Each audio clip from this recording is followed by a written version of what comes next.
Berta! Bumili ka nga doon ng bitsen. Ikaw na lang, mahal. Nakikita mo naglalaro pa ako dito eh. Ay! Ikaw talagang lalaki ka? Ang tamad-tamad mo? Hindi ka kakain, ha? Bakit? Ano ba yung uulamin natin? Tahong! Ano? Tahong na naman? Eh, kagabi kumain ako ng tahong. Kaninang umaga, kumain na rin ako ng tahong.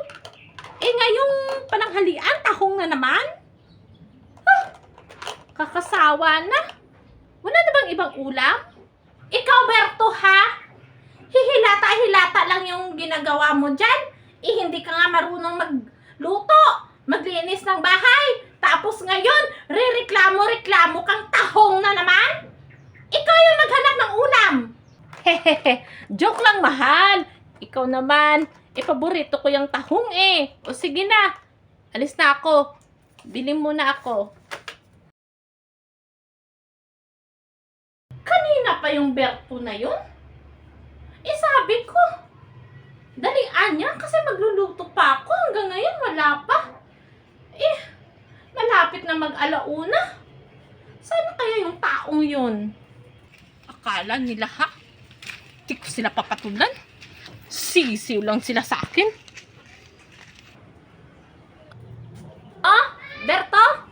Bakit ngayon ka lang? Ah, sinuntok ko yung lasingkiro doon sa tindahan.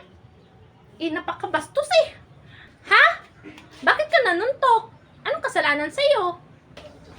Isinabihan ba naman ako na ang dungis-dungis ko daw? Tapos, mukha daw akong magsasaka. Pagkasama kita. Kaya yun, sinuntok ko. Bakit mo naman sinuntok? Iyon lang naman palang sinabi sa'yo. Ang babaw mo naman, Berto. Akala niya, hindi ko siya papatulan.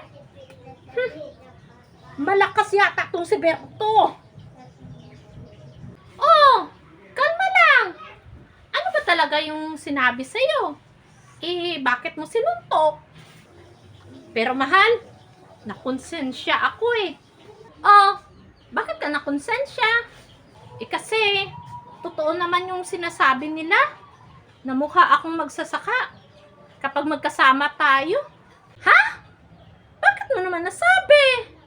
Eh, tingnan mo naman yung mukha mo. Para kang kalabaw.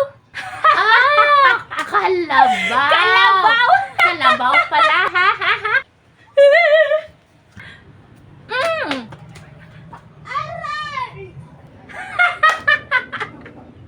Yan! Sampol!